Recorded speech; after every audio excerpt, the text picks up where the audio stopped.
The thing I don't like though is hearing about you fucking dudes with chode. Don't fuck dudes with chode game, ladies. There's way too many dudes with chode game getting laid. It's annoying.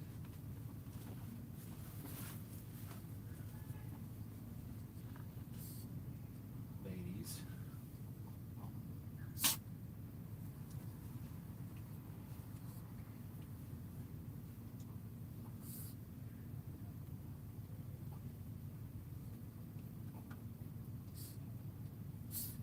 It's too fucking.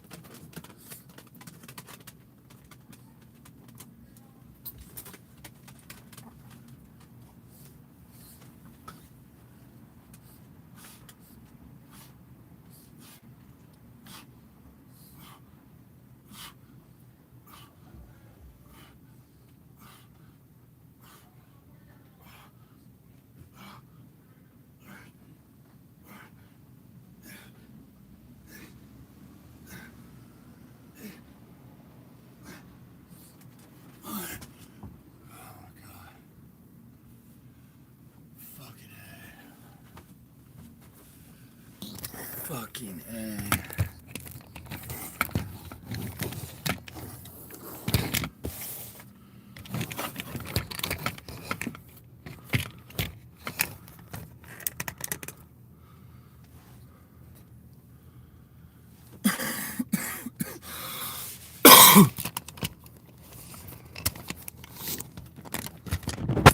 Call her with chode game.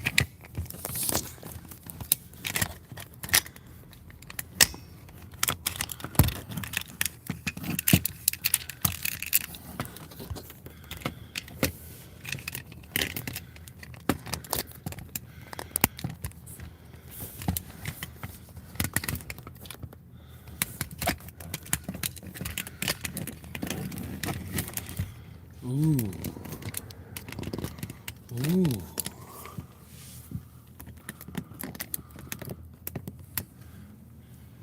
Some guy will pull your girl with fucking chode games.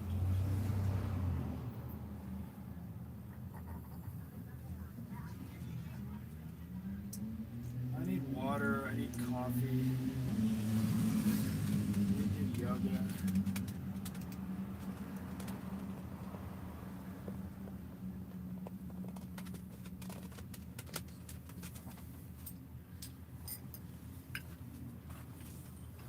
I gotta do an introductory week of hot yoga. I'm not gonna fucking do barely any combustion.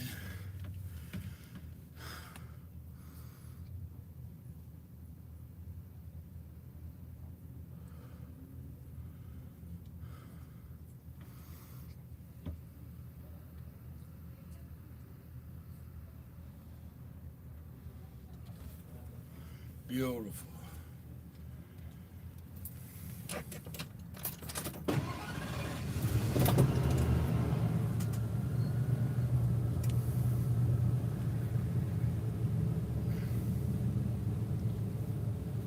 Some very important things.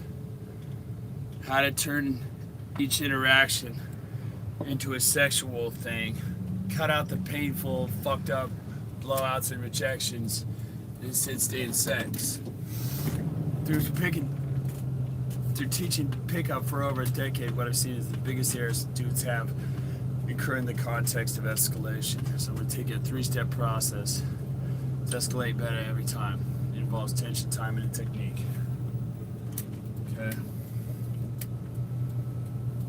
You fucking get this shit down, you're gonna be getting balls deep a lot more worse. Timing. When should you escalate and when should you not escalate? Timing. This is one of the biggest things motherfuckers do wrong. When the interaction's going well, you should almost always fucking be escalating. If it's going poorly, you should almost never be fucking escalating. Maybe that sounds too fucking obvious, but you'd be surprised how often that gets fucked up. When things go badly, you spend the social capital you built up and you get into the point of no return zone. The range of a good interaction is like right here. If you go too far up or too far down, it's bad. when you're ever in that middle of part, you should be escalating from 0 over here to 6 over there. And in fact, the 0, the straight line, the quickest way is 0 to 6 in a straight line. The biggest mistakes dudes make is getting into a half-hour conversation in fucking nowhere. I'll be over there, he's in a good range, but he keeps running his fucking mouth and listening to her, spends half an hour, 7 to 8 years in the fucking friend zone with a hoe and never takes it in that direction. Meanwhile, she's getting dicked down by like 100 dudes in that time. The other thing is, he escalates no matter fucking what. But as soon as he gets into a negative fucking place, he's gonna escalate. The girl will reject him because she's uncomfortable, and when it continues to escalate, it fucking sends her uncomfort into the point of no return zone. So if he would learn to cease escalating when things are going bad, he could be better than 80% of the guys in pickup. That's how important escalating at the right times is. That's how desperate these dripping wet pussies are to be fucked by somebody who meets this minimum level of competency.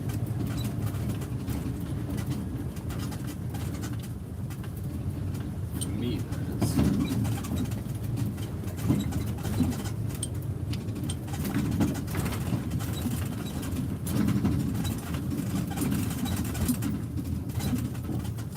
Technique involves invisible escalation. Escalating in imperceptible, subtle, small amounts. Escalate constantly in a straight line persuasion model. Because it's constant, that fucking water gets hotter and that frog doesn't know she's getting boiled. Reach out your hand. If they take your hand, great. If they don't, it's just a small gesture and you keep on fucking talking and building momentum. The idea is you escalate constantly. And so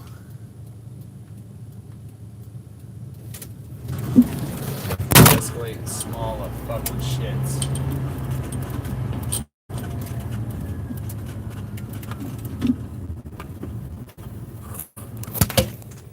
Goddamn fucking shit, motherfucker.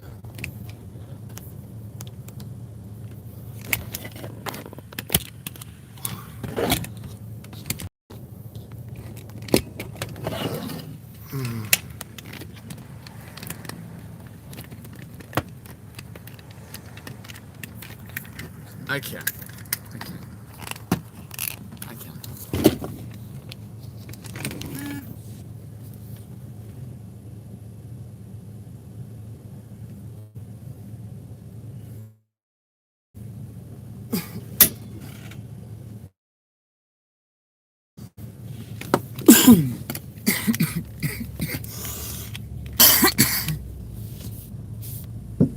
Instead of one big move, you do 3 small moves that are imperceptible and much harder to project, and easier for you to do these soft closes and fucking see which way she's going, and be sure you don't escalate without a value gap. Hard escalation and soft escalation. I talk about invisible escalation. By the nature of that, every escalation move you make is a sort of soft escalation. It's merely a little advancement. It's not some big deal. It's a minor event in the interaction. There's certain escalations that are, by their definition, fucking certain actions. Going for a kiss is a hard escalation. If you're going to take her home, that would be a hard escalation. If you're going to get very sexual and take some clothes off, that's going to be a hard escalation.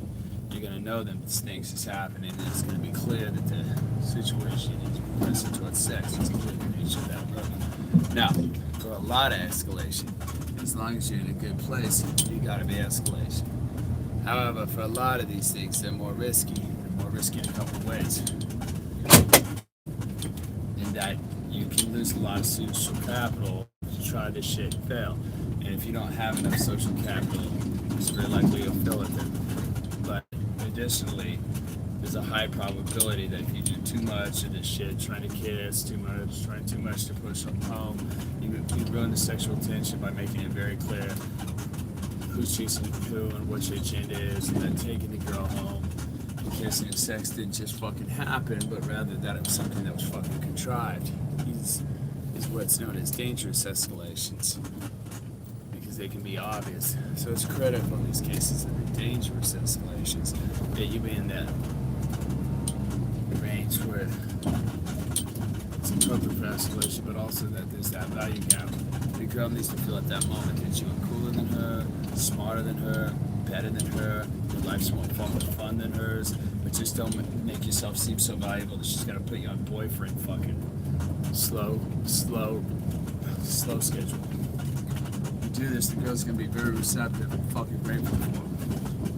You go about trying to make these escalations without this value gap, the girl gonna feel like she's being used, that you have an agenda, and that sexual tension ain't gonna be there.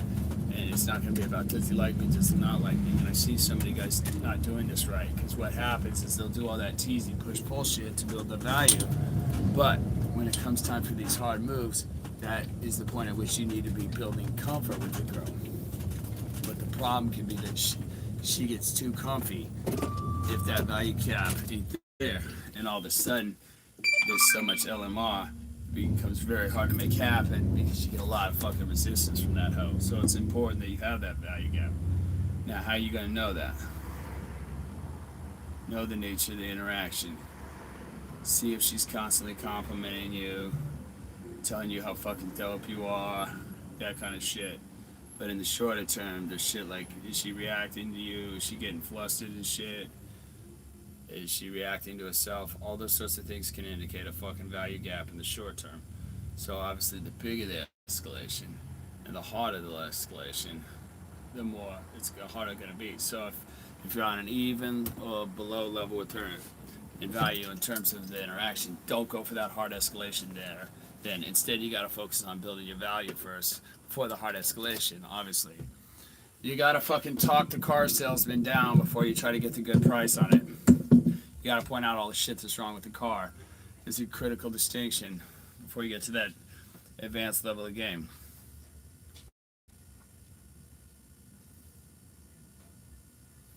It's important also to brainwash these hoes and make them thinking that sleeping with you was her idea.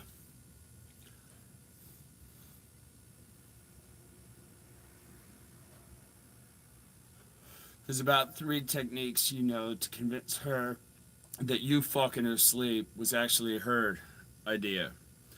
These include implying social status, sneaking one past the goalie, and leading the witness.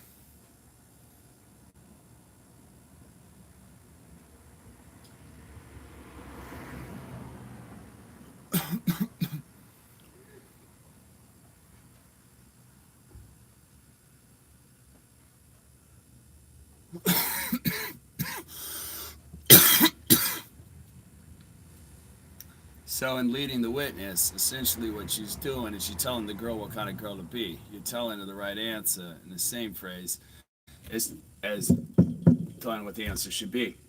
Leading it and basically putting out to that one answer would be a fucking idiotic way to be.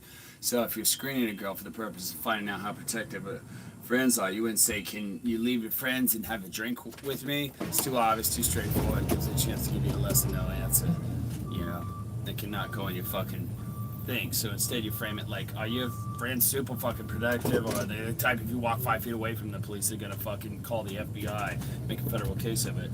Or they realize you're an adult big girl who likes to get zany and can make decisions of her own? There's only one way she can answer that without feeling like a total retard. Okay? One of these examples came up in a date I was on recently. The guy asked a bunch of questions and put her under a lot of pressure. You know, she didn't know to answer with something scandalous or something tame and boring. He hadn't told her, look, I ain't boyfriend material yet. After the question, you actually tell her the answer that would impress you, and interestingly enough, the answer that would lead to sex. So, the question was, what's the worst thing you ever done, and what's the most trouble you ever been in that you're willing to tell a guy that you know for 15 minutes? You can ask a fucking girl this question, and she'll sit there for like 15 seconds in total terror, not how to answer that shit. So on one hand, she's afraid of saying something too lame and boring, turning you off.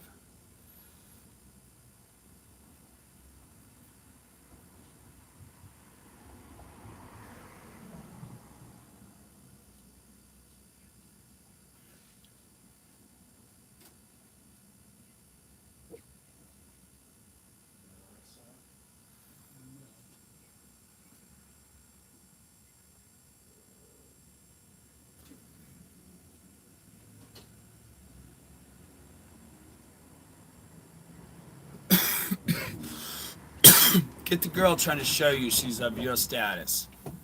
Oh my god, you can't be on my status.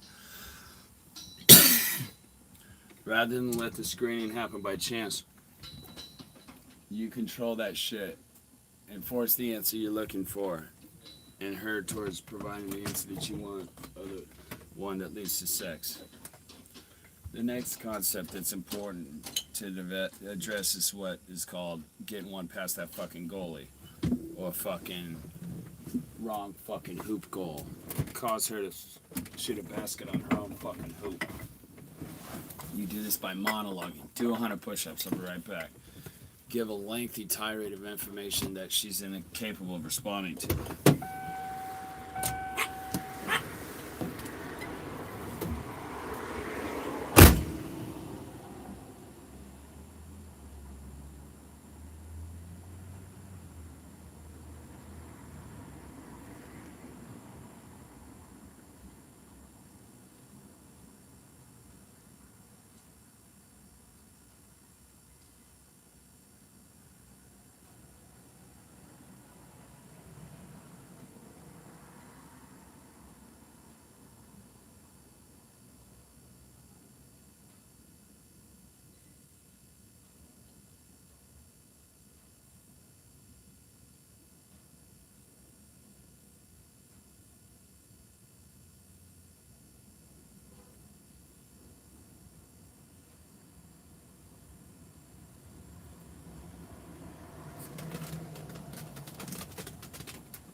Like, this is what hoes do this, bro. Hoes do this. They wear some kind of bright fucking fanciful, zany fucking pattern, and all of a sudden you're thinking about having Dr. Seuss sex and shit. Hoes wear socks with those stripes.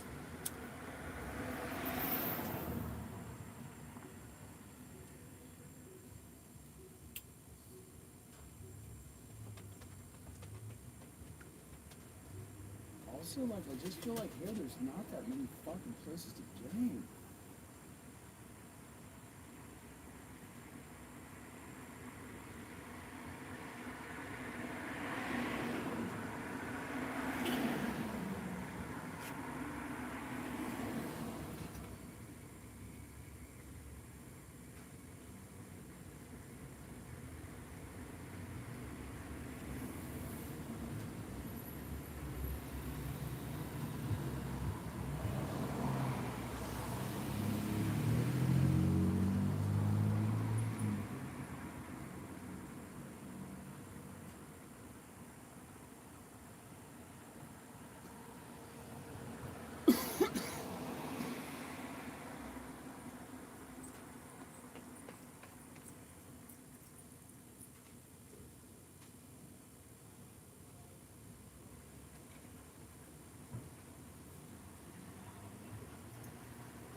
I mean, yeah, I have a super wild sex life.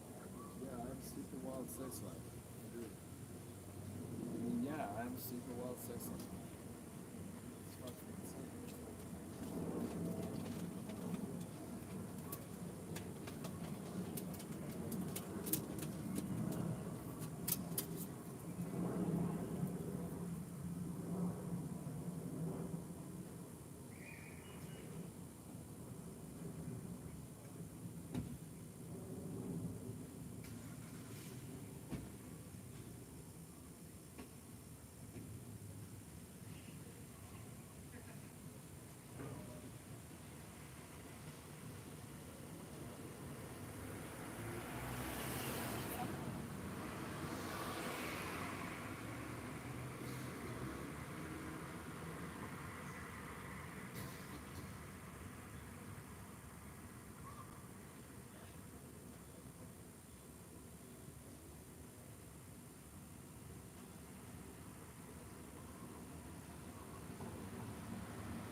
low status people don't.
Alright, good job on those push-ups. Sorry I'm a little low energy today. But I did some things to increase that. I'll teach you how to do that. Might take another half hour for me to get up and running. Maybe less. Tuna.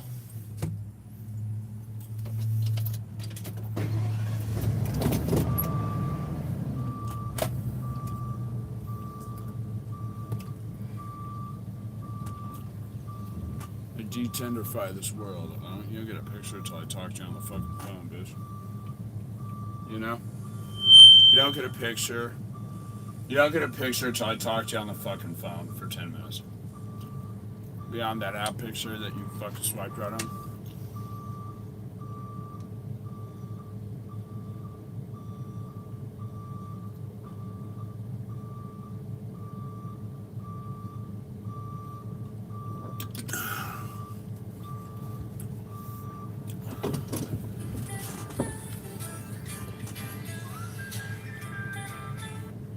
Hello?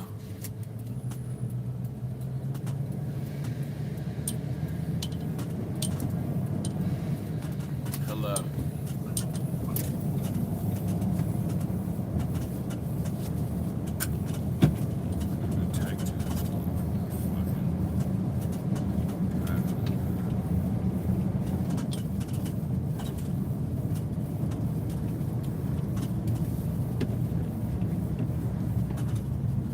Don't listen to the dating coaches that don't show receipts. Quit listening to the dating coaches that don't show receipts. Quit it.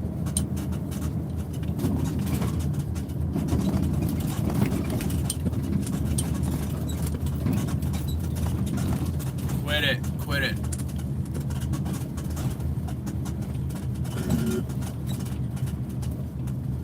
Quit it. Quit it. Quit it. Quit it. Quit it.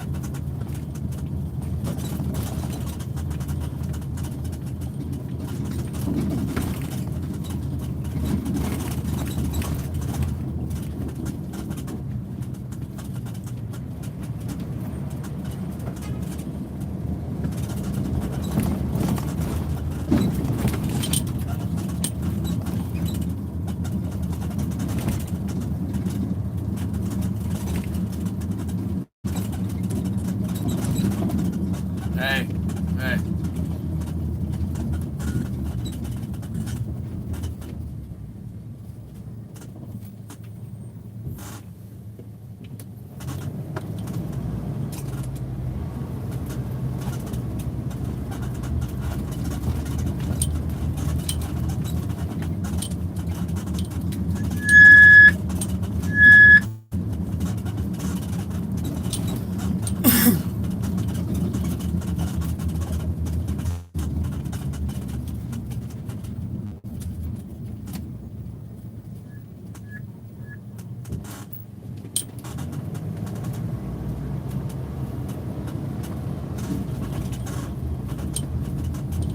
Quit it.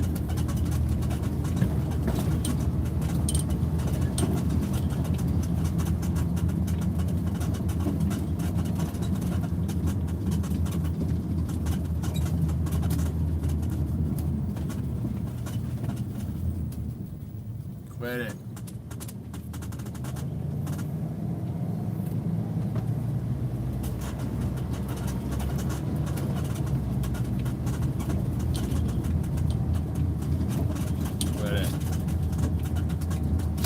Quit it.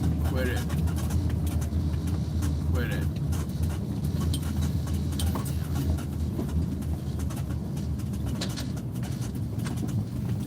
Quit it. Quit it.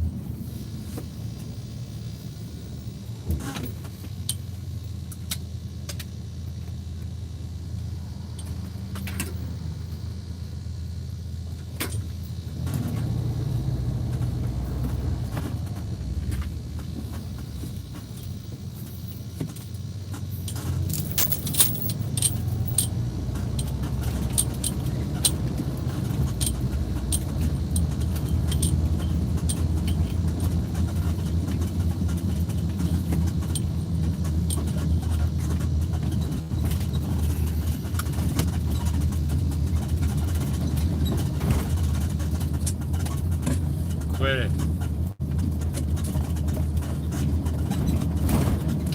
Quit it. Quit it.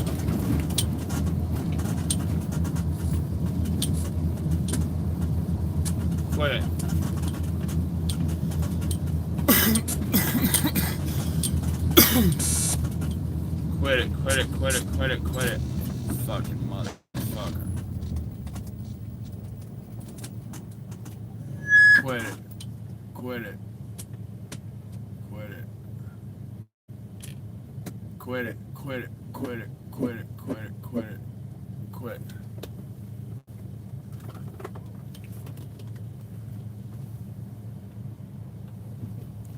Quit it. Quit. Quit. Quit, motherfucker.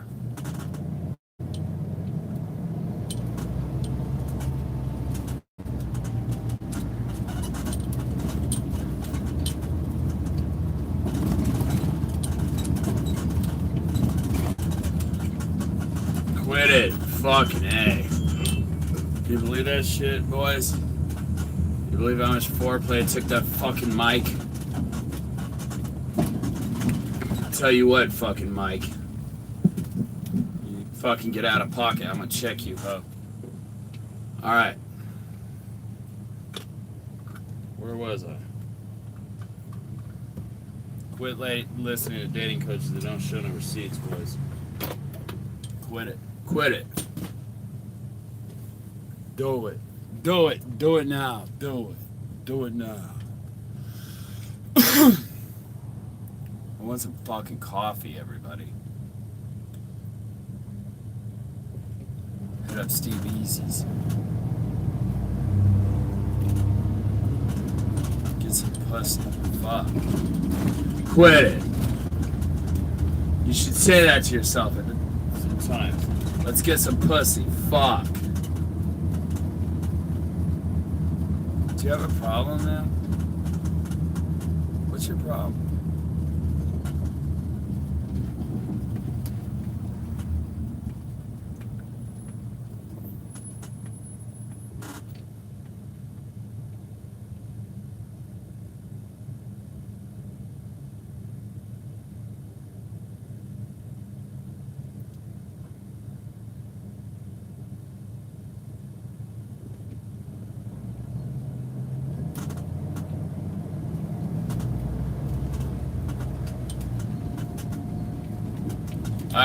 So, after the question, you basically need to tell the girl the answer that would impress you. Like, tell me what's the craziest thing you tell a guy you know for 15 minutes. You know, she'll sit there flustered. She won't know what kind of fucking girl to be. So, you get her off the hook by saying, if you say it, you turn a paper in late, I'm leaving. Yeah. And then that'll let her know, look, you need to tell me something kind of sexy. Because that'll make her afraid of saying something too boring and lame and turning you off. So, make her comfortable that she won't say something too slutty and turn you off.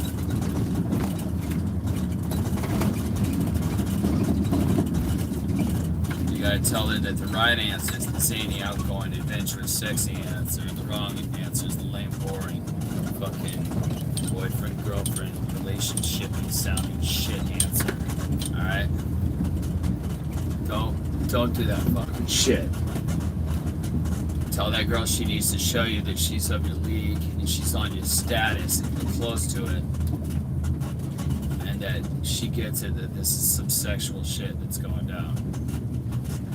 You control the screening process, okay?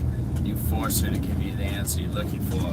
The answer that leads towards you getting balls deep to her as soon as possible. Balls deep in her, ASAP. Another thing to keep in mind is this approach of sneaking some shit past the goal. You're making a score on her own hoop. Hit her with so much fucking shit at once that her brain can't possibly fucking handle it. Monologue her with some shit, with a lengthy rant of shit that's inappropriate, with some less inappropriate shit, all that she can't fucking respond to. Now, a simple example is say, I want to have unprotected sex with you. She'd likely reject the unprotected part and say, no, we have to use the condom, but she'll let that fucking have sex concept just slide right past. So say one objectionable thing combined with a very objectionable thing combined with a sort of objectionable thing. So the sort of objectionable thing passes her censor. You know, a long one would be like, I think we should take this slow. I don't want to do some zany, unprotected, ridiculous sex in a public place where I treat you like my whore. Ideally, I'd like to take this slow and cuddle up together where we can just enjoy and vibe together, standing under some starlight as I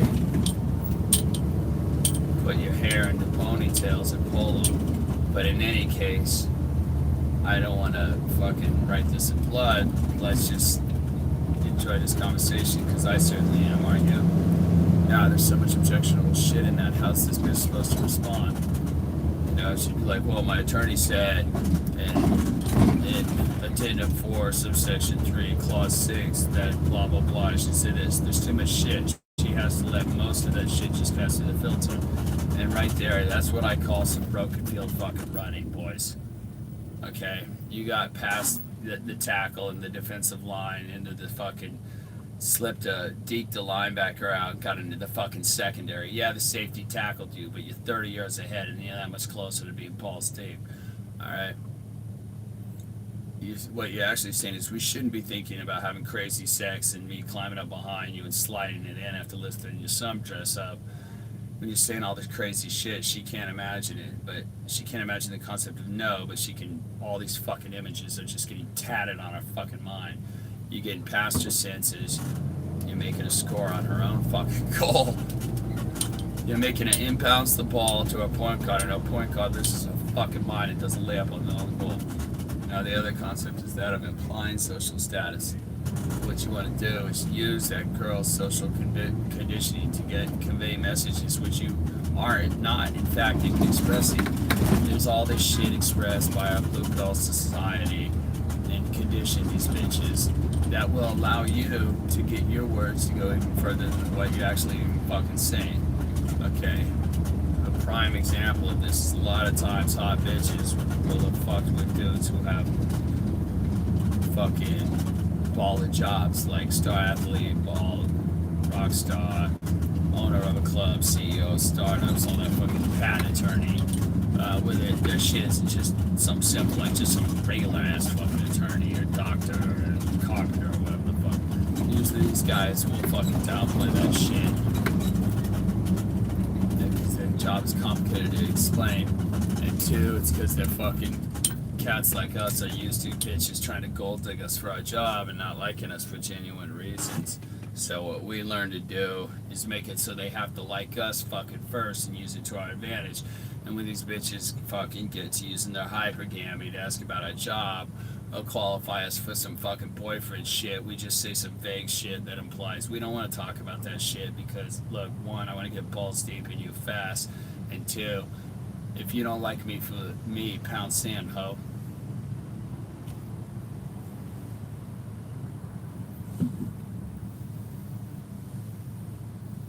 So you can just say, I'd rather not talk about work. I'm interested in a few companies, but I'd rather just get to know each other. Conveys the sort of shit a rich, high stylist baller motherfucker does. Another thing is just to fucking blow it off. It's just when you're clearly well dressed, put together, and confident, she says, "What do you do for a job?" Just say you're unemployed. And that's a way of just telling a bitch, "Look, I refuse to fucking be a dancing Michael Jackson thriller moonwalking monkey for you, bitch. I'm conveying that I'm high status. I don't feel the fucking need to convey shit to you." Alright?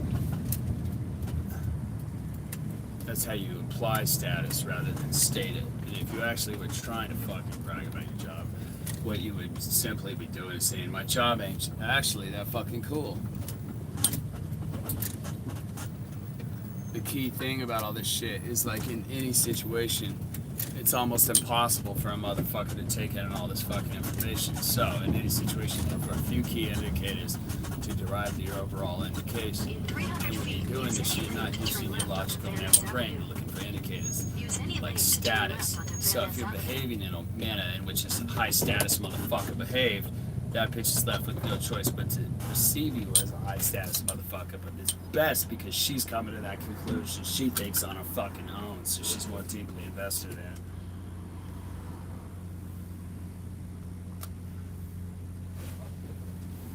Like, as though it wasn't something you intentionally manipulating, put in a bitch's brain. A lot of intermediate motherfuckers, when they came, they seem very fucking manipulative and try hard, because they are. And that fucking, that works against them.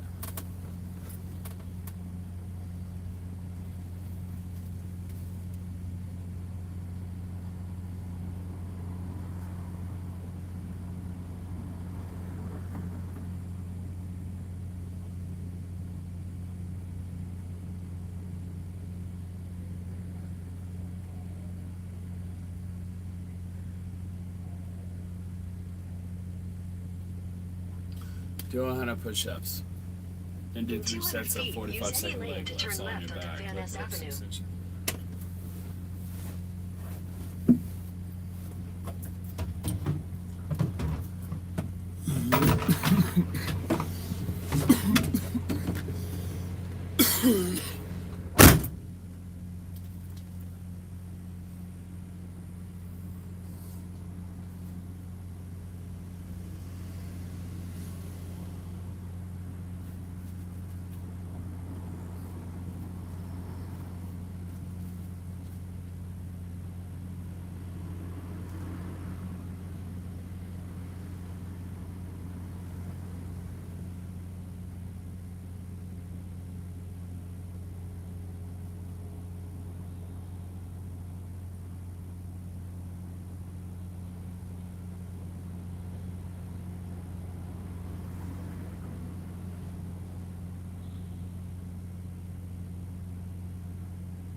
fucking haters of it. You know, there's so many fucking haters.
Your hoe does want to get in my fucking shuttle. That's right, your hoe does want to get in my shuttle. Look, your bitch chose me, nigga. Look, nigga, your bitch chose me. Look, nigga, your bitch chose me. Your bitch chose me, nigga.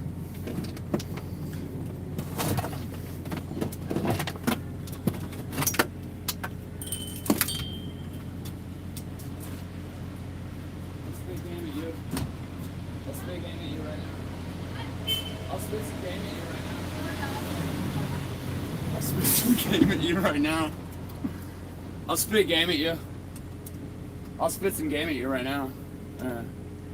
I'll spit game at you. I'll spit game at you. He's just like, I'll spit game at you. I'll spit game at you right now. I'll spit game at you. I'll spit some game at you right now. Oh no, that's alright. I'll spit game at you.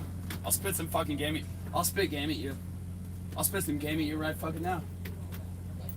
Oh no, that's alright. I'll spit game at you. I'll spit game at you. I'll spit game at you. This is like, that's fucking brilliant, bro. He's just like, I'll spit game at you. What does that tell a bitch? Not much. Tells you I'll spit some game at you, which is all where anybody's really trying to fucking get across to a bitch ever. In an opener. I'll spit game at you, ho. I'll spit game at you. I'll spit game at you, ho. I'll spit game at you. I'll spit game at you, ho. I'll spit game at you. I'll spit game at you, ho. I'll spit game at you, ho. Depeche Mode style. Let me see you strip down. I'll spit game at you.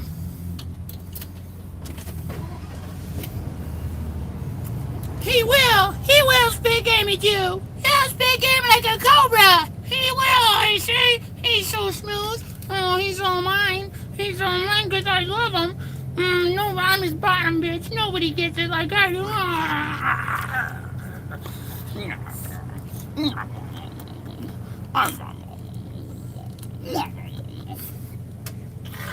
Oh. Little dogs have mental issues. You gotta just love them, especially when they get old.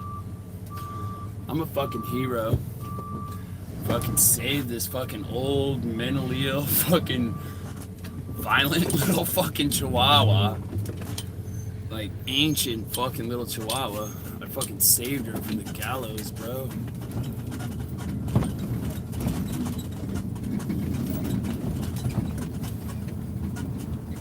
So the least these bitches could do is let me nut whenever I fucking want.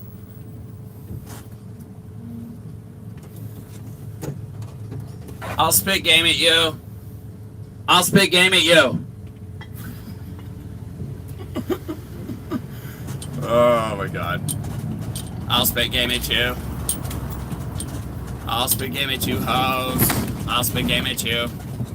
I'll spit game at you, hoes. I'll spit game at you. I'll spit game at you. What's my name? It's I'll spit game at you.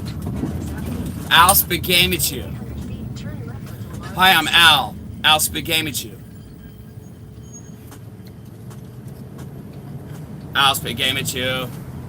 Al spit game at you, hoes. Al spit game at you. I'll spit game at you, hoes. I'll spit game at you. I'll spit game at you, hoes. I'll spit game at you. I'll spit game at you, hoes.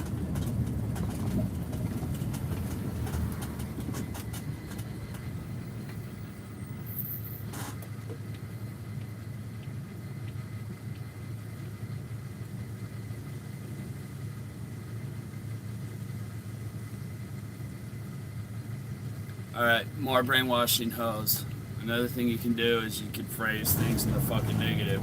Say we shouldn't do this, we shouldn't do this, we shouldn't do this. Bypass that bitch's sensors. Make her think in another way. A brain cam, simple female brain cam. Concept of process of no. She's just gonna be fucking running all those dirty images through her mind. These hoes are sluts, bro. If you read a Cosmo magazine, all they ever think about is cock. Seriously. When you say that kind of shit, she can't. All they ever think about is alpha cock. About 95% of their thoughts are on alpha cock. The other 5%, and that's all it takes of their feeble minds, is how to control you fucking beta male provider bitches. And they're just on autopilot with the ones that they're being their attention whoring you and friend zoning you. You don't even get a fucking second of their fucking thought. We use these bitches hypergaming against them, okay? Use their social convincing to convey a message that you're not fucking safe. Okay? This shit will allow you to get more out of your words than what you're actually fucking saying. So, a good example of this is actually really fucking attractive hoes who will have dated dudes who have fucking dope jobs, right? I went over this before. Just fucking indirectly make it seem as though you got a baller job, but you don't really want to fucking talk about it because you're not interested in a hoe who doesn't want to trade you sex for sex, straight up alpha style tonight.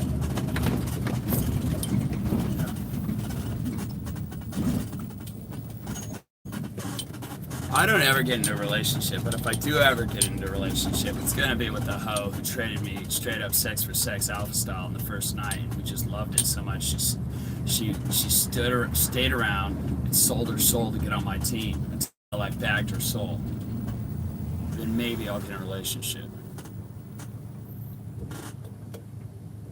When you're at the level of refusing to qualify yourself to a hoe, you are, in fact, conveying that you must indeed be high status because you don't have shit to prove to nobody, motherfucker. You're implying status rather than stating that shit. If you were trying to brag about your motherfucking job, like, oh, I'm a patent attorney, and basically you're saying I'm a limp dick, wannabe beta male provider who doesn't have that cool of a fucking shit and can't trade you sex for sex alpha style straight up balls deep first night. Fucking anal sex, no condom, ass to mouth afterwards, fucking throat fucking you know? So, when we're doing this, we're not using our logical mammal brain. We're using our fucking reptile brain, such as fucking status indicators. So you behave like a high status motherfucker, bro. You behave like a fucking heart. You be perceived like that. Chick. Hold on, ho. I'm dropping you back off. Hold on, ho. I'm dropping you back off. When they come up with this shit, they'll think it's their fucking idea and leave it that much dearer and think it's that much more true because they'll actually fucking think that they came up with the fucking idea that you put in their mind. I'll lie you intermediate motherfuckers when you try hard struggle ass game. Everything happens. She's like, I want this to happen. I'm trying to make it happen. She's resisting. Advanced players know how to fucking use these Vulcan mind tricks in their fucking behavior and use these hoes hypergaming against them. The girl makes this set happen. And when the girl finally goes home with them, the girl feels like she won. And she's like, oh my god, I can't believe I get to suck this guy's cock for 2 hours. And thereafter, everything's so much fucking easy. A lot of you guys don't understand how much women love just sitting down and sucking on a cock of a guy that they perceive as high value for hours. They love to just check out mentally with a cock in their throat for a couple hours after a long work week.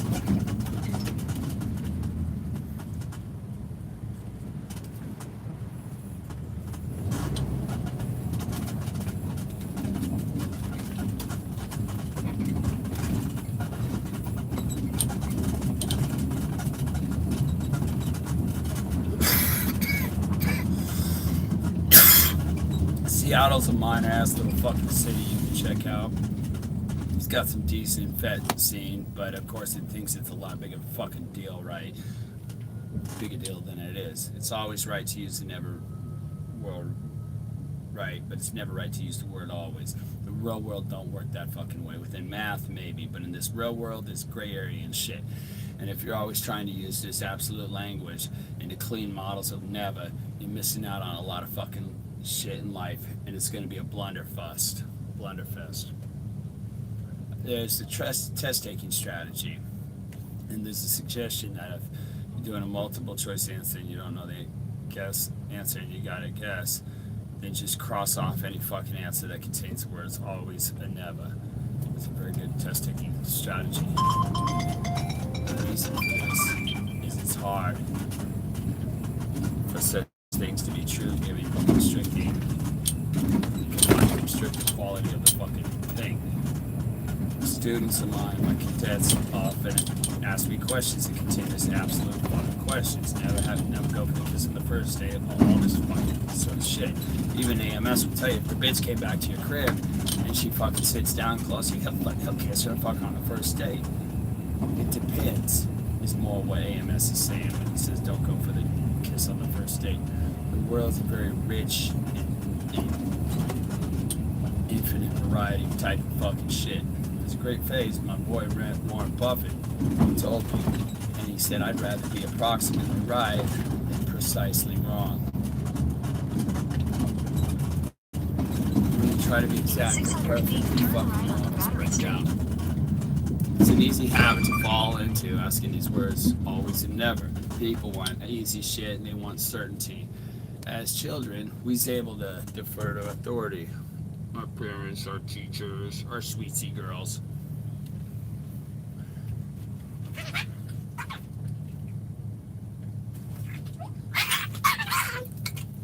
Hey, what's wrong? What's wrong? It's daddy time. It's time for daddy. Little baby girl. It's daddy time. Okay. At some point, we realize our parents and our teachers and our coaches ain't that much of a fucking authority. They're just human beings like us, and it's time to think for our fucking selves. And that's fucking scary to a lot of you bitch boys. It's scary to think there's not someone who's always right. We have to trust our fucking thoughts. So a lot of motherfuckers hide from that like a bunch of bitches. Some of you motherfuckers would die for nothing. The math is not the territory. Your destination will be on the left. You have models of the world, and that shit's gonna break down, and you need to be good on it. The map is not the fucking territory, and the menu ain't the meal, motherfucker. You got these models of the world, and that shit's gonna break the fuck down. You know it when you've been driving somewhere, and you follow that motherfucking map, and you're on the way there, and you realize you followed that motherfucking map to a fucking dead end, fucking nigga wrong way, wrong road. Snakes in the grass trying to slither fast, but I just bought a fucking lawnmower. So you gotta backtrack and think for your fucking self and consult a different fucking map. Or maybe your GPS was off. Your location on your GPS. The map is your guide or the real world is your guide? The real world's the motherfucking truth, like Paul Pierce. And the map is the model. So follow the model until that shit's useful. But as soon as you fucking have to come back in a fucking wheelchair, it dust off the calves. The menu's not the meal, bitch. Okay, how often you order something that shit don't look like the menu item? It's not the same fucking thing. That Tinder bitch catfished you. The real world is your guide. Shit's just representations of the world. And these models are created by you based on past experiences and the shit you learned in dealing with other people and that they learned in dealing with other people. So having models of the world is useful. If you don't have them, you got to take in every little bit of fucking stimulus and process it, which is impossible given the infinite variety of possibilities and sights and smells and the level of difficulty in thinking through every situation and every tennis match and every fucking baseline or counter punch motherfucker and what they're going to do and all the 5'8" guys who have great footwork, because sometimes you're going to run into Slobodan Milojevic, motherfucker, 6'6" and's got a crazy ass fucking serve like Goran Ivanisevic, but you need to keep your fucking hairpiece on and fuck Barbra Streisand in between sets and fucking smash that shit. Okay. There's an idea about how the world works. It's a motherfucking lattice work of models. There's one model for finance, another for social interactions. Then you do 100 push-ups, and then we'll talk about this shit in a minute.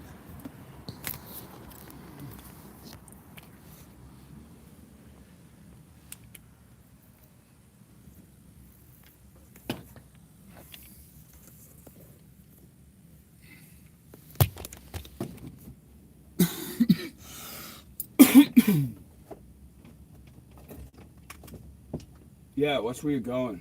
Watch where you're going. Yeah, watch where you're going. Yeah, watch where you're going.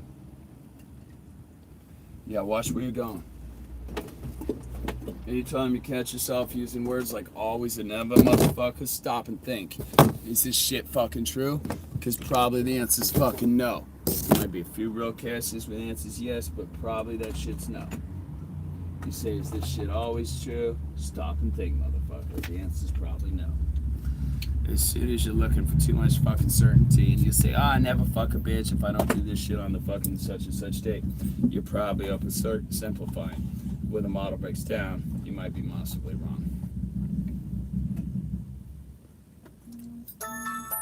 Another example in pickup is so commonly expressed, they practically become truisms. And it's a useful idea in a long time, but it breaks down on close examination.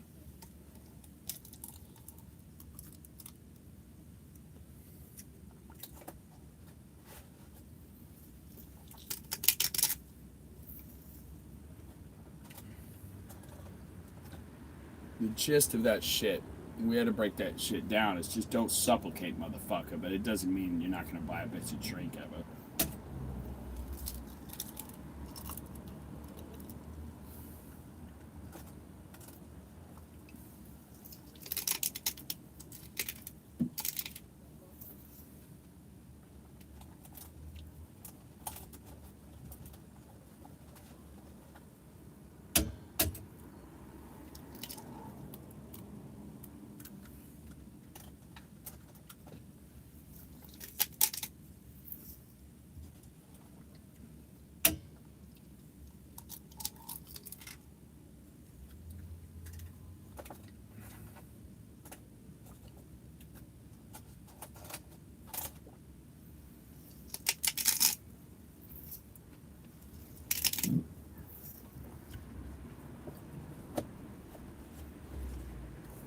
Have this idea generally don't supplicate, but I understand why that fucking model existed rather than dogmatically adhere to that shit. Another example is the truism of always engage the group. When you get good at game, most of the time the girl you're into will like you. So the determining factor in whether you succeed is usually the fucking group. So the idea is engage all them motherfuckers to make sure they like you, and that way you engage with your target. And that'll likely lead to you being boasty.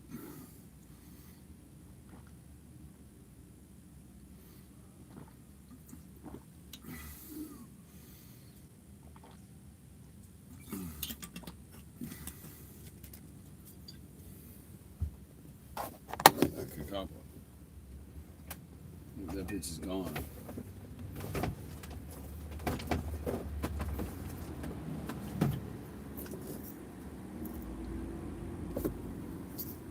Also, typically in a group that's all big, there's only a few motherfuckers that even matter to that bitch. A lot of them are friend zone, beta male orbit, wannabe boyfriend material motherfuckers she don't give a shit about. A bunch of hater ass bitches she don't care about. So you don't have to engage all them motherfuckers. Also, in a group with a lot of motherfucking guys, they'll overtly cockblock you or they'll just bore you about their fucking 12-step fucking view of the world. Back when I was drinking, I was just blah, blah, blah, blah, blah, and I'm so fucking self-centered, and I need to just work on my character defects and blah, blah, blah.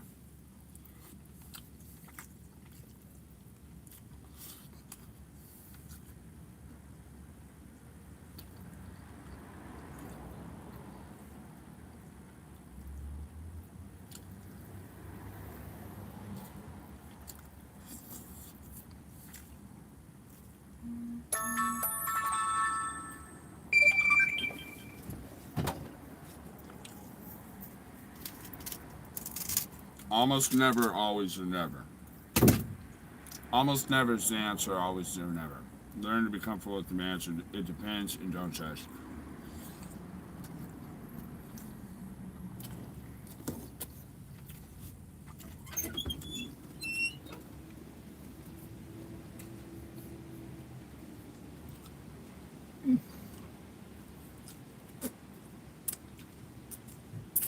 I'll be right back, baby.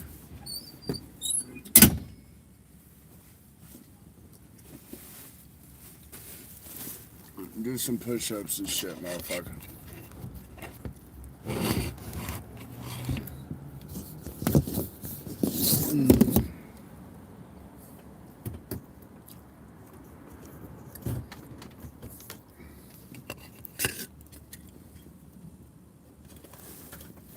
Ah.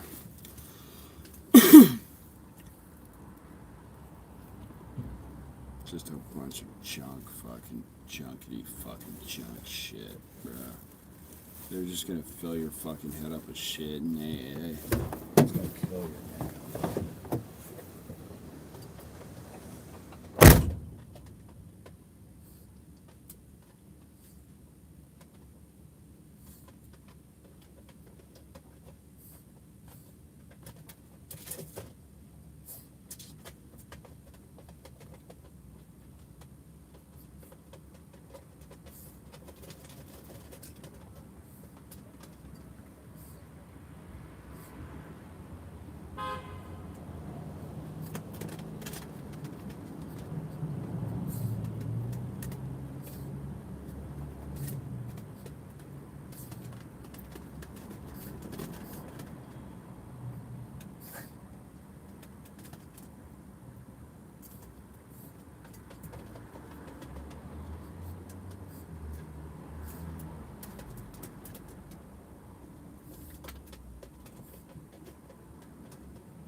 You guys want to blow up my spot?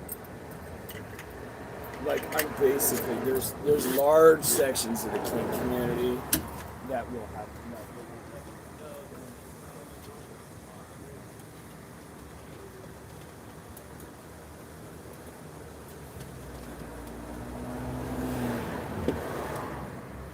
Move, bitch. Daddy brought you something. Daddy brought you something. Daddy brought you a treat. Daddy brought you a treat. What did Daddy get his little girl? Back up, back up. I didn't just get you this shit for you to enjoy it, bitch. Okay? I got it to fucking so all these hoes watching at home can see what a good fucking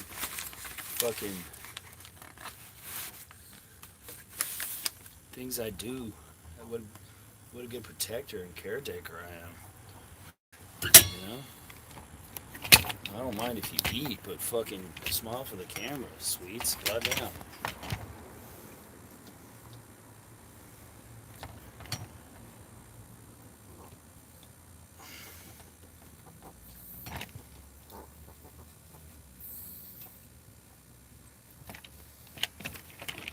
That shit off, bitch. We got it. Man, people are being annoying, man. That's pretty good fucking chicken. I'm gonna put some in your bowl. Right in your bowl back here. Right here. Right in your little bowl. Make sure you got some water. You got that whole fucking big piece of chicken, huh? Damn, sweet. We're gonna get sick if you eat all that. Pick that up for baby.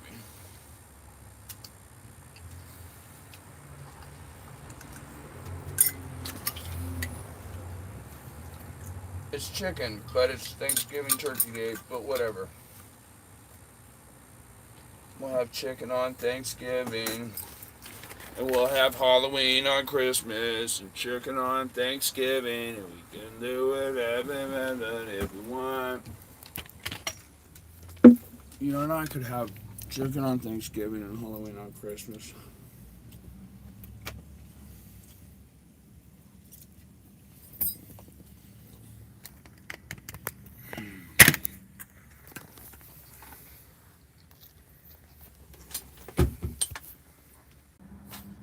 The unsuspecting victim.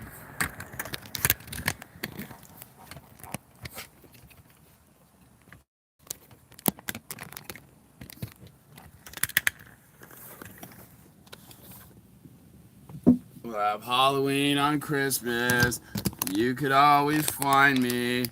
Jack, Liv, and Sally if we want. An unsuspecting victim. Darkness in the valley.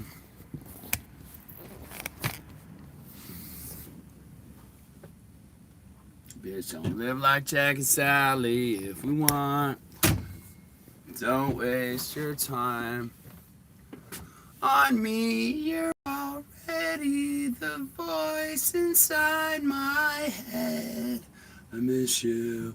Don't waste your time on me. You're already the voice inside my head.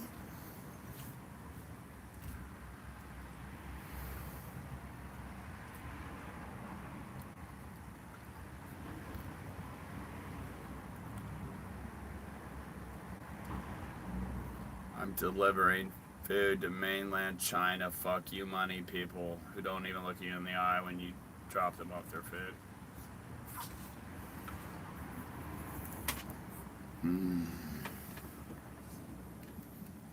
I miss you.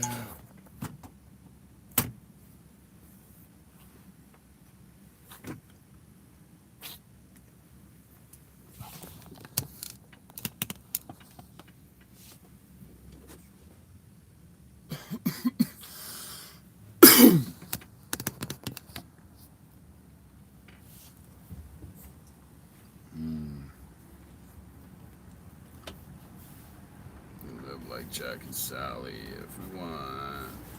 You could always find me. And we'll have Halloween on Christmas. Live like Jack and Sally if we want to. You can always find me. Man, I need that coffee, bitches. G down. G fucking down, I need that coffee. For real, like Ricky Martin needs a hit, bro.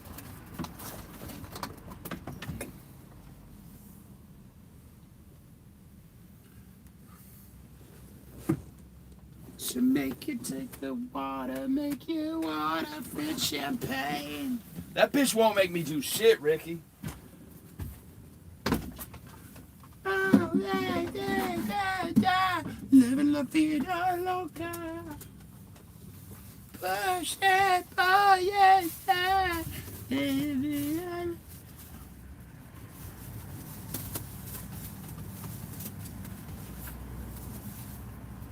Enrique was a lot fucking hotter than Ricky Martin. It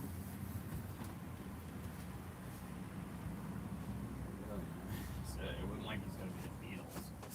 You know what I mean? By a mile.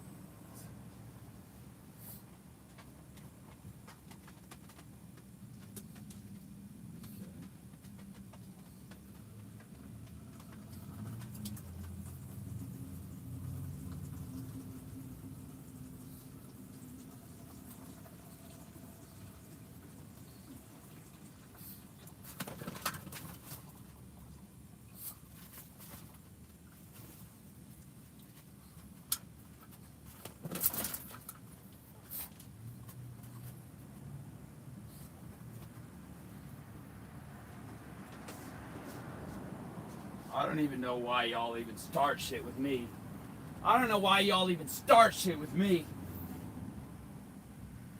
Listen, I don't know why y'all even start shit with me. I don't even know why y'all even start shit with me.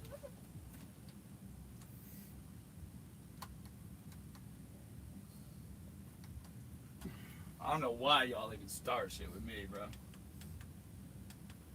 I bullshit you not.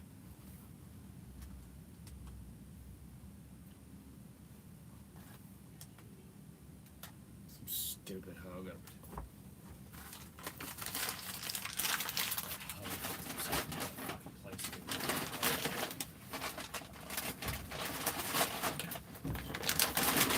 bitches are until fucking taking a truth that there's nothing. Add a little sauce to it. Oh, what's it? Don't be biting Daddy.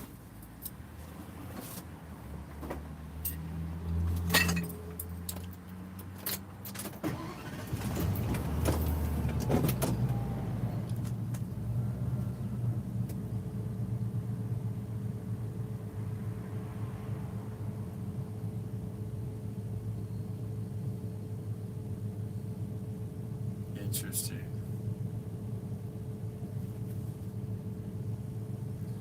Another good thing is to know when the fuck to cut the cord on these flaky hoes.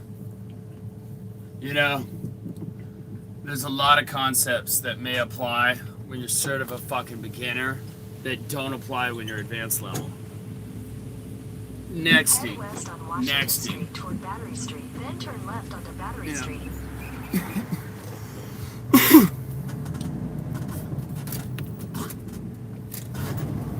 The idea is, the bitch, you meet her, you try to call her, get her out of the date, she's a shit test machine, and it's worth it, motherfucker. And it's an interesting concept, and at a beginner level, it can make a fuck ton of sense.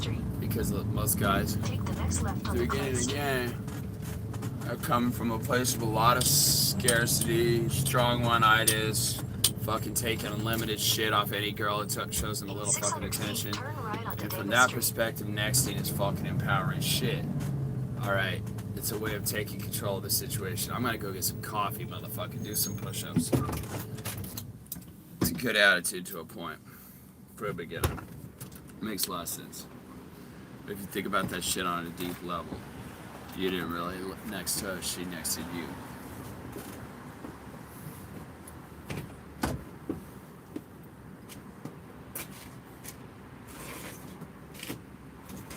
That's that is.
These bitches are busy being so fucking entitled all day long every day. So.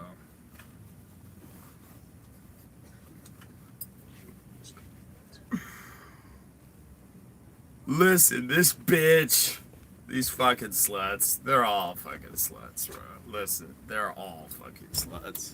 They're all sluts. How to fuck Russian hosts. No! Absolutely not. He cannot go into bondage and go-go. No. No. No. No. The brat. Like we're littles. Like we're motherfucking littles.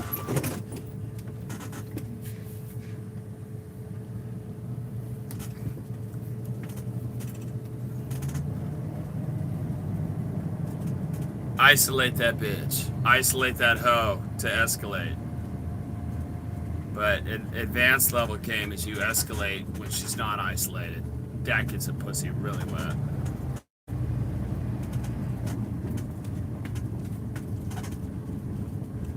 Turn right onto Davis Street.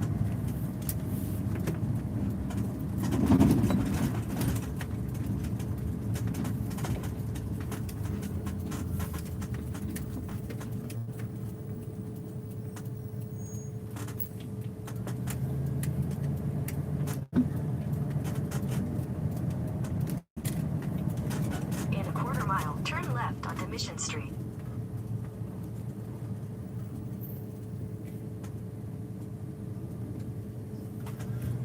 The whole point of motherfucking text game, if it is to get dates, then I should probably teach you how to do dates successfully. If you're one of these motherfuckers who still fucks with dates and texting, which I really don't, but I just pull hoes and fuck them same day. You know, but ideally you want these texts to be leading to fucking dates and sex same day. When I first started doing this shit, I was getting better and I got better, and then I started having sex on the second and third dates. And as I've gotten better and better and better, I've gotten more sex on dates in general, like a higher percentage of girls I ended up sleeping with. And also, it's also shifted towards the first fucking date is when I fuck bitches. Like, we're adults here. At a certain point, I'd get a lot of second dates, but I wasn't getting a lot of sex on first dates, and I'd maybe be sleeping with 60% of girls I got on dates with. Over time, I was sleeping with like 90+% of girls I went on dates with. But the funny thing, any girl that wasn't sleeping with me on a first date would like never see me on a second date. There's some things I learned to do through the years, which is you can slow it down. If you know it's not happening on the first date, you can slow it down and make it happen on the second. But I really do think escalation on a date is critical. If these hoes are taking time out of their entitled day to fucking make you a priority that morning, then that's a big fucking commitment. That's an indication that her pussy's wet and it's on deck and she likes you. She's all by herself. There's none of her fucking hoe-ass friends to slut shame her. Most of the typical obstacles to sex are gone. That's the beauty of a fucking date. The problem is you fucking gotta entertain each other, which is difficult given how boring most of these hoes are. You should be having sex on a large portion of your first dates. If at first you date, just getting kisses is a big deal. But understand, the ultimate goal is date should lead to sex. Sex should lead to text should lead to dates. Dates should lead to sex. Create multiple opportunities for sex to happen. Logistics fucking matter. You want to meet the hoe near your place, if at all fucking possible. If you meet that hoe at a place that's a walking distance to your place, it's gonna be fucking easy to get that bitch back up in your crib and fucking dick her down. If it's near her place, that's probably the second year. Way best. Way second best option. First is near your fucking crib. Bring her back to the man crib and stab and slash with enthusiastic consent. Her place is like far worse second choice. The worst thing is me in the motherfucking middle, because you get squashed like a fucking grape. Bitches suggest meeting in the middle all the fucking time. That shit's terrible. At the end of the day, there's gonna be the one moment and another moment. There's no plausible reason for it another way. But she's gonna have a good time. Why wouldn't you just see her for a fucking second date? There's no logical reason for her to go home with you or you to go home with Turn right you. onto Stewart Street. And if she goes home with you, that means she's a fucking whore, right? Wrong.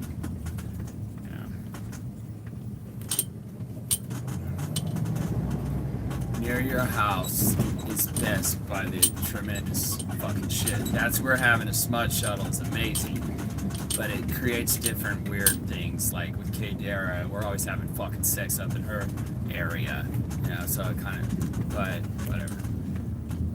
The only shit I do in the fucking middle is if I'm leaving town and I need to build a bridge. But if it's a date where I'm looking to have sex on a date, which is pretty much every fucking date I ever go on, I don't want to be in the fucking middle. I usually turn down dates that's me in the middle and fucking schedule for a better time when she's actually fucking free. Now the next thing is that within the scope, dates should lead to sex I want a good fucking time window. I want some time window. I don't want some time window where she's meeting me at 7 and she wants to multitask my ass and do some shit at 8.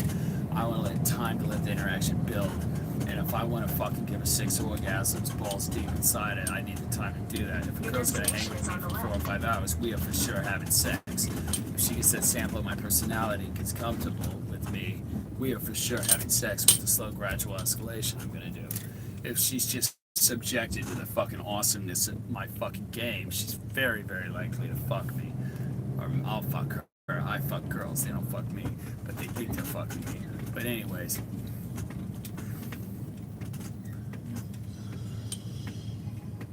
So anyway, you want to have a proper time window, because you get all revved up and then some fucking shit happens and you cut it. Now all of a sudden she's leaving and she knows we're definitely gonna have sex the next time she sees me, so she's gonna be super nervous about seeing me the next fucking time. So you want to be having a proper window and fully fucking do that follow through and fuck her on that fucking date once you've got that command and attraction on lock. Don't set like an 11 o'clock fucking date if she has to work at 9 a.m. Unless it's just, I'm going to pull up outside your place, you're going to come in the smut shuttle, I'm going to fucking take you down. Now, it depends how much she's bought in. If she's already bought in a lot, I'll fucking go over for that fucking 11 o'clock date. But it's got to be like, you know, getting down to brass tacks pretty fucking quick. So you want to have a proper time window. The other thing is, when you're setting dates on a weekday, and you know she works at 9 a.m., you ain't well set no 11 o'clock motherfucking date, because she got to get up early in the morning, especially if, like, hey, she's got to commute, she got to go fucking over the bridge for a fucking hour. So, especially if, you know,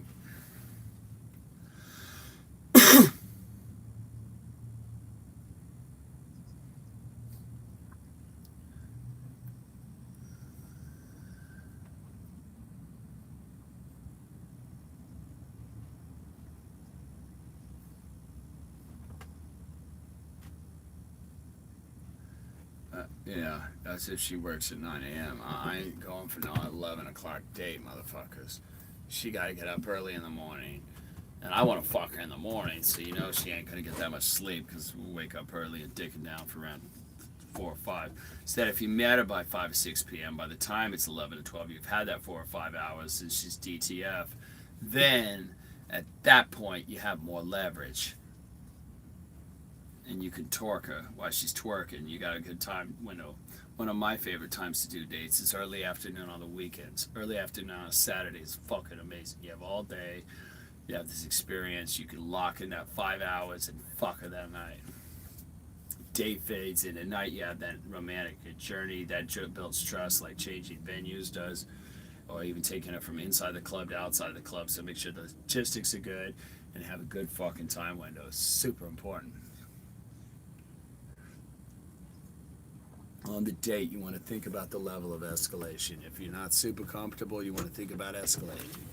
If not, my suggestion is you want to go to a place where you can sit by the girl, and if it makes sense, you could get physical. If you should come back in a bit, you know, I'll spit game if you come back, but I would sit next to the girl. Get in touch with the girl. It would be natural. I could make out with the girl on the date. It would be like that. A funny thing happens. You know, we get very few results on dates and a lot of second and third dates. And I started doing that. I started sleeping with girls on the first date a lot. Then at a second point, I started escalating too much on a date. I started sleeping with fewer girls. And I was starting to really, really not get any second and third dates. I was escalating too much. Some funny thing, a lot of guys looking into fucking martial arts and looking at it to learn to fight, and then they find once they learn it, they don't have to fight anymore, because people can just sense that they don't have to get, they're not to be fucking messed with. Sometimes you get so good at escalation, you get so comfortable with it, that the girl could tell that you're the type of guy who would escalate. There's all this sexual tension already built, because she could just tell I was a fucking sex machine sitting across the table from her. So I got a point where I stopped escalating as much, just to fucking trick her to get back to my place. And then I flipped the script and go into escalation mode. I don't get nearly as physical as I used to. But if you're as all uncomfortable with physicality as you used to be, you get no familiar with that hurdle. Keep doing it until your results get worse. And if they get worse, then drop the escalation a little bit and use other channels of escalation. As long as that bitch knows you're there as a sexual person, that's achieving the purpose of physicality.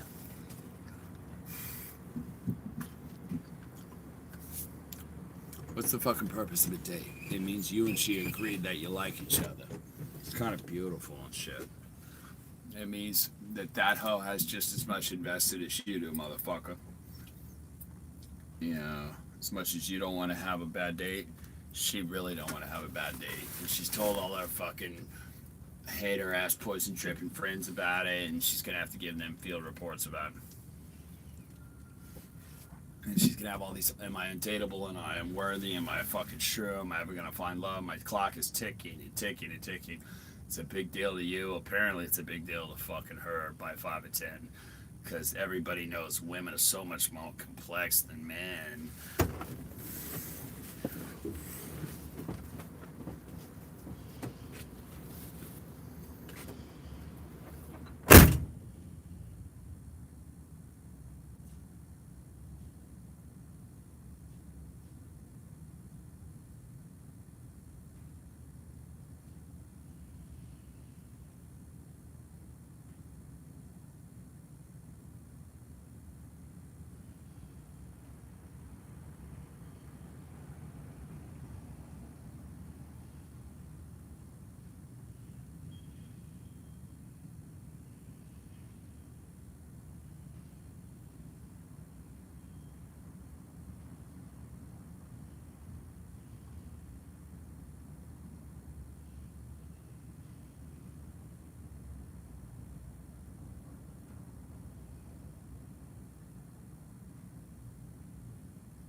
God damn.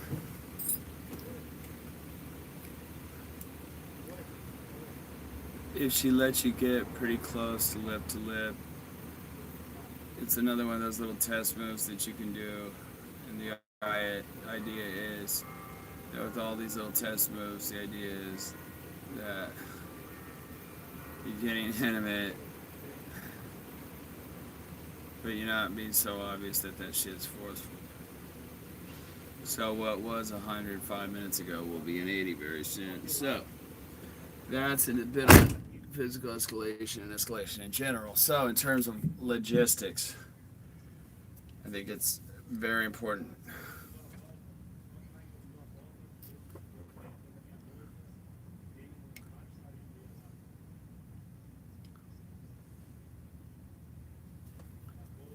Don't say, let's go have sex at my place.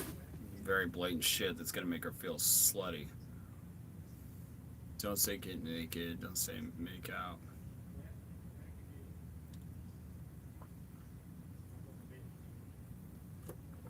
All you hoes on Tinder are getting slashed. All you hoes that haven't responded to shit, you're getting unmatched right fucking now. Because we're taking this one in a different direction.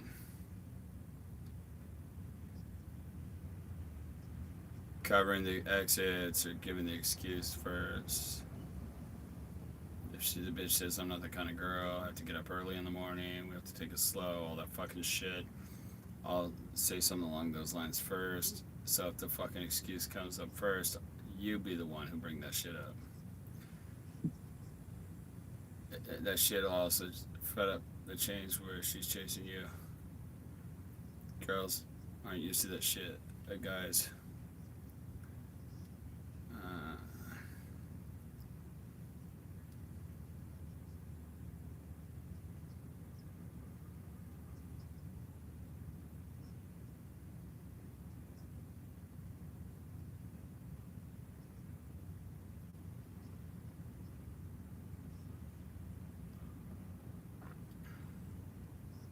Seed, frame, qualified lead.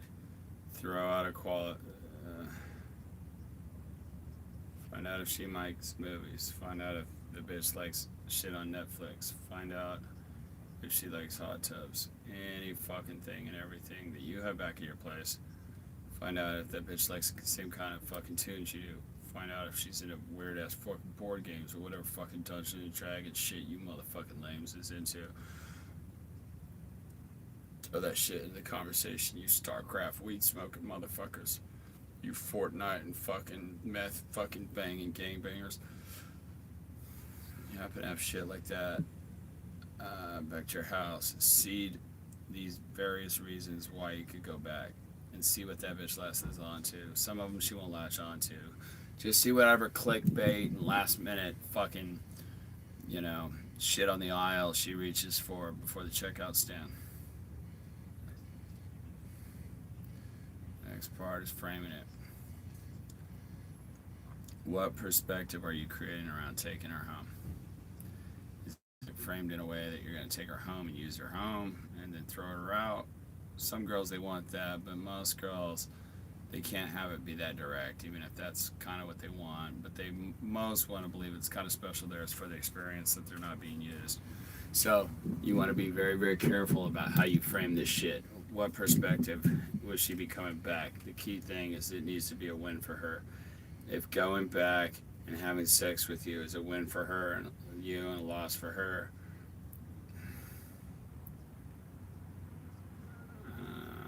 if she views you at massively high value and she knows she can have you and wants to win you over, that's a win for that bitch. If she feels like your connection is so amazing and you guys were lucky to have fucking found each other, especially if there's some fucking fate involved, then that's a win for her. If she thinks the sex is going to be the best sex she ever had, it's going to be a win for her. You can drop hints about what a big cock you have. No girl wants to go back. A lot of you guys who stuff your fucking crotch with shit actually do pretty good that way. A low self-esteem girl actually typically wants that, but for the most part, that's not what girls are looking for. So frame that shit in such a way that it's a win for her.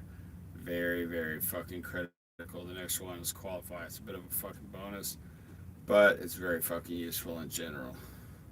Make that girl feel as though she earned you. That's of critical fucking importance. You could tell her, you know, I didn't really like you at first, but my stepmother did that shit to my dad all the fucking time. Yeah. Right, but being discerning and having standards can be very, very good. Qualifying her is very good. What I'm talking about here is qualify her with respect to going home with you. For example, you can be like, I want to show you this record collection. You seem cool, but I'm not so sure. Are you a trustworthy person? I want to show you this collection. When she starts proving herself, qualify for that fucking home loan or to go back to your place. How much is going back to your place a win? Framing. She earned it. She won the fucking privilege of it. She now feels that most girls would not be valid back, but that bitch was. That qualification, it's a luxury. It's not necessary, but if you can make it happen, it's going to make shit happen easier, and it's going to get her to suck your dick harder. So it's going to make it more likely that she'll lick your ass when you tell her to. Finally, when you get to the end, you've done that steps, seed, frame, qualify, you have to fucking lead like a fucking alpha. You have to lead and assume the bitch is going to follow and start walking and let her follow. Do it with some amount of certainty and panache and assuredness. So you expect it. Expect it. There's a good SNL skit about this where the fucking Beck character's just like, I'm ready. Let's go. You want to have sex now? She's like, okay, well, I'm just going to go fuck this guy and then you and I can go on our coffee date later. Girls like a guy who's a leader. So, once you've done your groundwork, decide and go with it. Make a strong move and take them to the place where you need to go.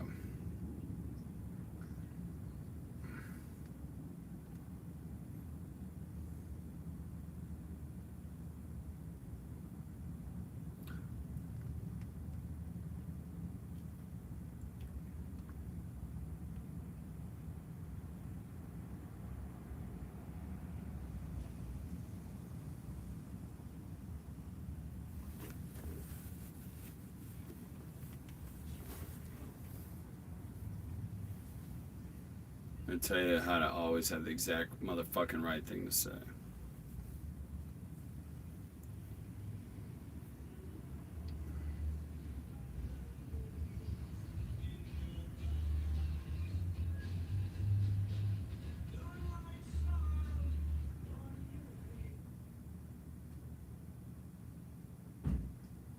Oh shit.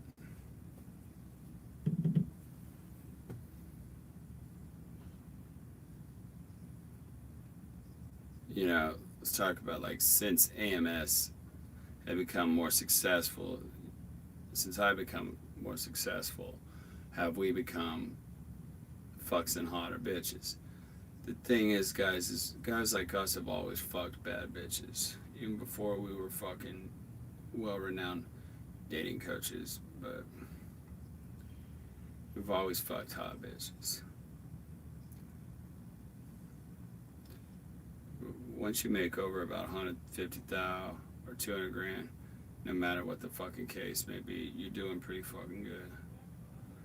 Obviously, if you're down south,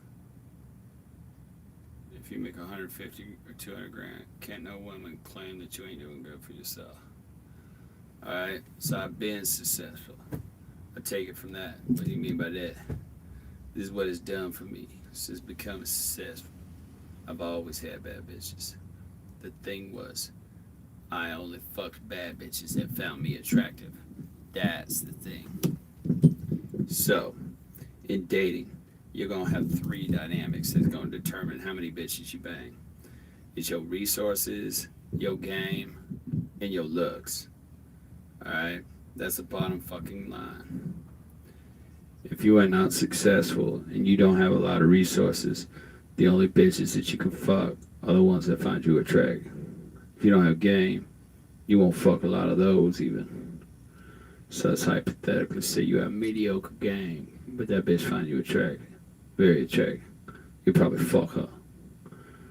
But if you find a girl that find you okay attractive, let's say you find you a sick, you ain't got the game to get to the point that she can fuck you.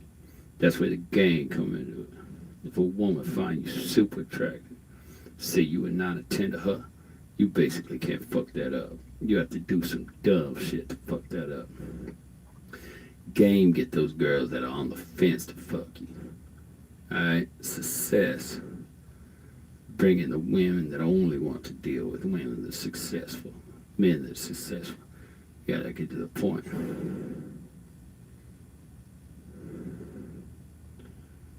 Some women didn't mind. Half the women I bring down there that would not mind. Half them would. But that girls I know was ready to fuck. They see that basement and their eyes get big as shit. I'm dead fucking serious. You can literally see the attraction flow out their fucking body. You can see it. Hello?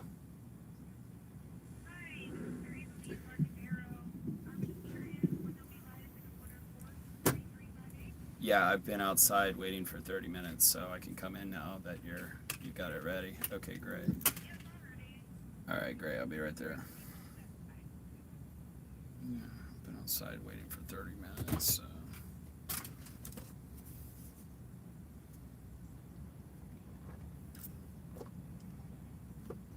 Yes.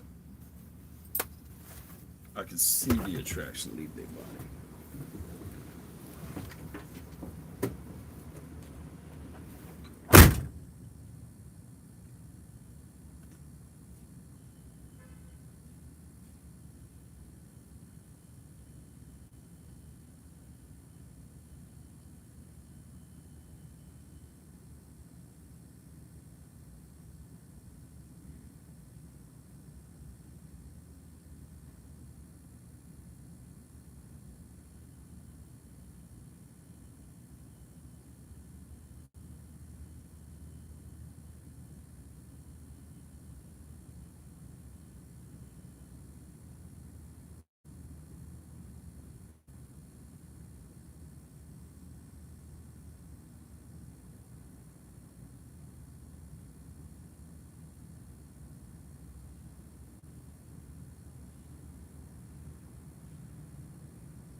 Less arrogant motherfucker.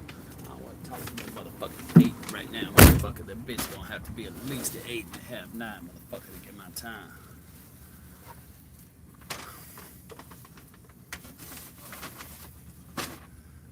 Some very attractive women demand a man having shit together, and that's how I got now with these bitches.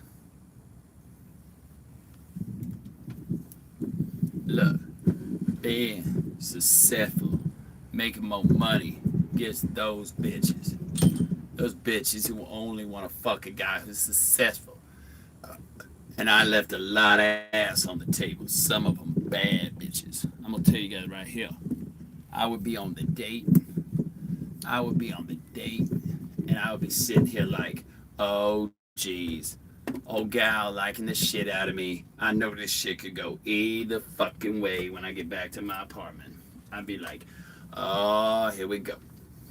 Some of you niggas have this with your car. You have these girls very attracted to you, whatever the case may be, and then you show up in your raggedy ass old car, and you could see her get in her car, and you could just see the fucking soul just getting up out of her. I remember when I was 18 and 19, I see this girl I was picking up in college, and this bitch had high attraction to me, and I show up in that goddamn Honda Accord with the fucking, didn't even have a fucking CD player. I had that tape deck adapter motherfucking thing for a Discman. I'm still, and she said, oh, I done forgot my homework. I need to go back to the dome. I'm still waiting for that bitch to come down. I'm still waiting for that bitch to come down. Still. That's what resources do. And that bitch was bad too. And she was down to fuck after we had been spending hanging out. But here's the deal. When you meet a girl that like you, and something like that happens, that girl, we drove about 2 blocks. I guess she hadn't thought of some bullshit. Talking back to the dome. Now, for you, all you niggas who's thinking like, well, damn, couldn't she tell you I didn't have no money from the jump? Nah, because I was always one of them niggas that could dress like she probably thought I had some money, right? Because I'd be in the club. I had my little $600 shit on. I spent a lot of money on clothes, but I ain't really had shit, you know? So that's what the situation was. And she found out I was a fake baller. She found out this motherfucker ain't really got shit, you know? So that's the thing, guys. When you become successful, it opens up more women to you. I tell you guys, right is right. When shit's successful, I told y'all niggas. I wouldn't date nothing below a 7.5 right now. That's what being most successful does. It makes you more arrogant. I won't fuck with an 8 right now. I won't fuck with 7.5. Bitch gonna have to be at least an 8.5, 9 to get my time. That's what happened. And that's 8, them 8.5s and 9s better not give me no motherfucking shit, nigga. This bitch is gonna have to have their shit together. That's the bottom fucking line, nigga. Being most successful opens you to more opportunities. Now, all self-improvement. What I call self-improvement, guys. Get your body and shit. Ain't shit you can do about your face. Only thing you can do is get your body in the best shit fucking shape you can. Your face is what your face is, nigga. Your body affects your face. A lot of you guys are unattractive because you have a little moon pie, fat ass face. So if you got your ass in the gym, it help your face. I can show y'all a picture of me when I was 300 pounds. You wouldn't recognize my ass, nigga. So it affects your fucking appearance. The fat pie, moon pie ass, fat face, nigga. You gotta have your game on point and your finances. If you got all 3 of those, any woman you find you attractive, you gonna fuck.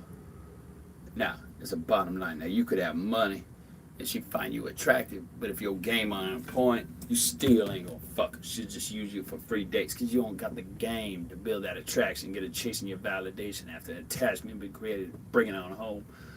I don't give a fuck if you got fucking shit in your ears.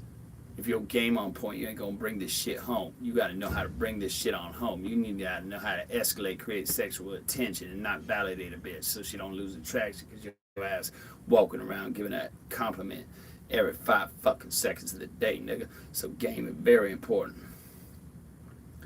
If you successful and you have game, but she don't find you that attractive, what's going to happen is you don't get the sex that the guy she less folk get. You don't get to suck your skin off your cock's fucking blowjob shit.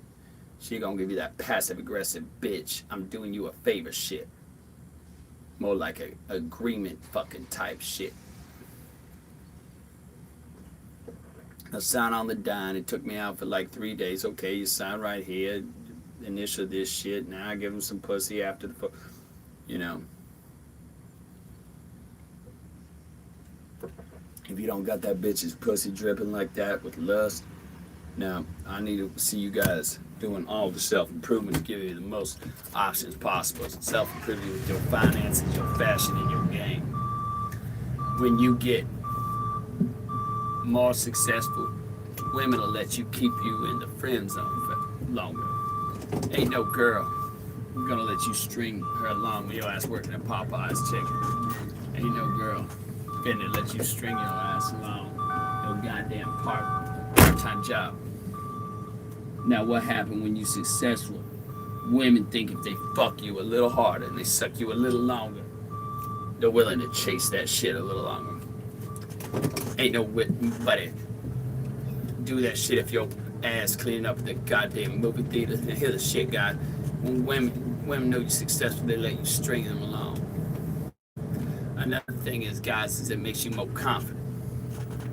I'll put it to you like this. We all know about hypergamy.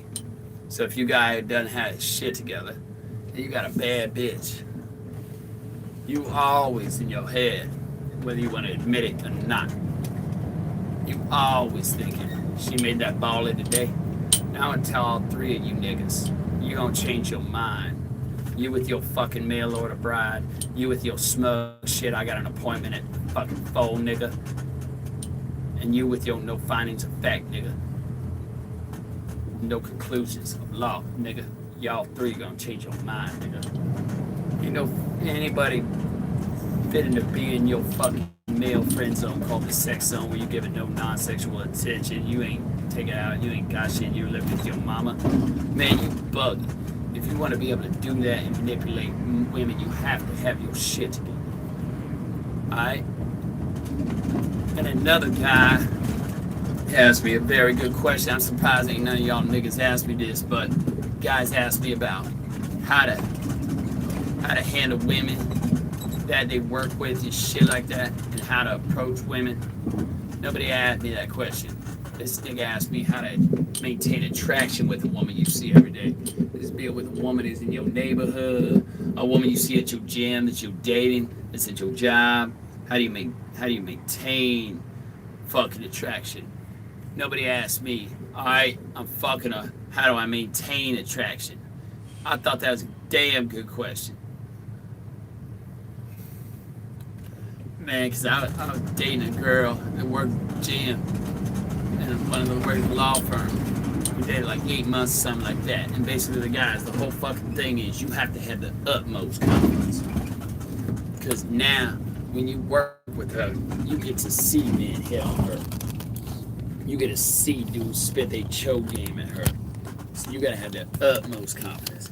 And you can't let that girl turn around and catch you looking like a little jealous creep and shit like this here. You gotta focus on what you do and don't even worry about what that hoe doing. Alright? Another thing, guys. Masculine frame. Now you should always be trying to maintain a masculine frame, but the imperative here is this woman gonna observe you because she's gonna be seeing you up close more at work. So you be smooth and suave and seductive. And if you turn around, you being a cornball ass nigga, old goofy ass coney motherfucker, that girl gonna be looking at you like, huh? What's up? Thing here, guys. You're gonna be talking to a girl that's at your school, that you work with. Masculine frame is imperative. You have to always carry yourself like a man. You never know when she's gonna be watching your ass.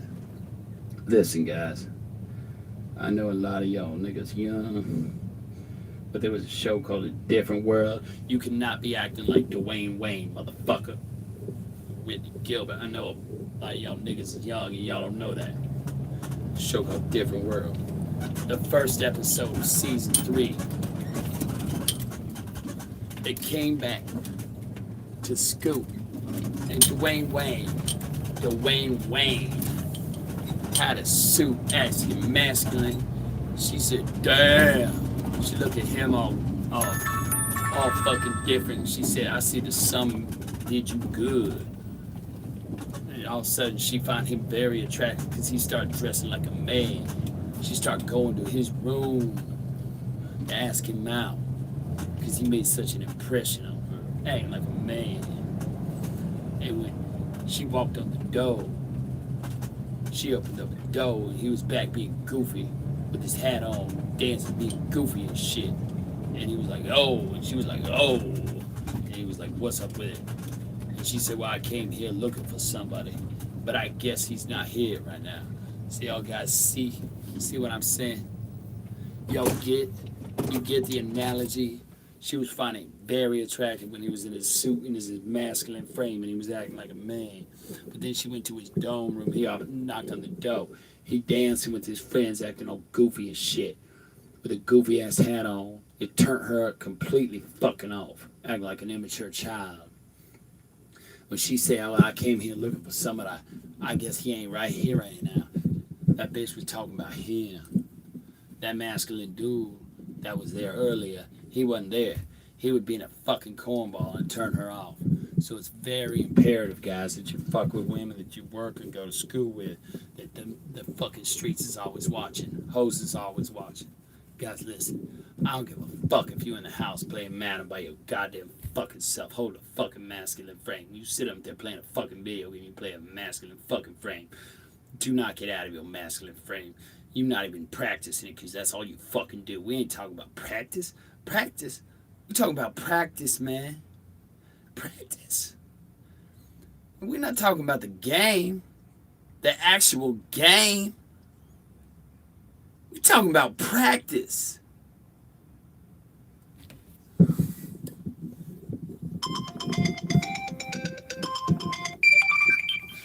What are we even talking about? We're talking about practice.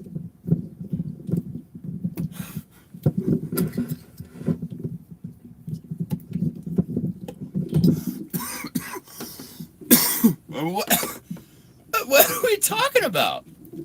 We're talking about practice, not the game. If you want some fucking friends, leave me alone, dog!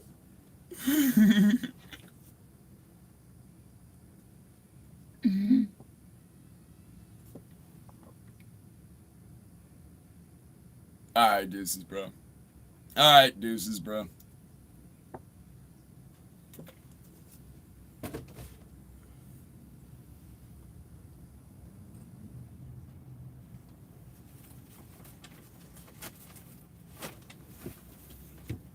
Yeah, I know it's hard being a masculine man, motherfucker. I'm sorry. Just be a feminine bitch.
dark film about. It's a really dark film about this character named Girl Interrupter who doesn't give a fuck about none of these hoes.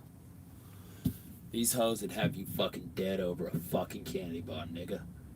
And they got a phalanx of motherfucking bitch-made hoe-ass nigga fucking bitch men.